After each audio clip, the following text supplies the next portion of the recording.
বেনাপোল বন্দর দিয়ে গত এক সপ্তাহে ভারতে ৩৬৯ মেট্রিক টন ৩০০ কেজি ইলিশ রপ্তানি হয়েছে। প্রতি কেজি ইলিশ রপ্তানি হচ্ছে $10, যা বাংলাদেশি ১,১৮০ টাকা দরে। ব্যবসায়ীদের অভিযোগ, দেশের বাজার থেকে ৪ থেকে ৫০০ টাকা কম দামে ইলিশ রপ্তানি হচ্ছে ভারতে।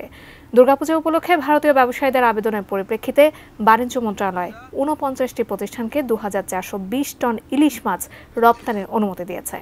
অনুমোদন পাওয়া ৪৮টি প্রতিষ্ঠান ৫০ টন করে ২,৪০০ টন আর একটি প্রতিষ্ঠান ২০ টন ইলিশ রপ্তানি করবে।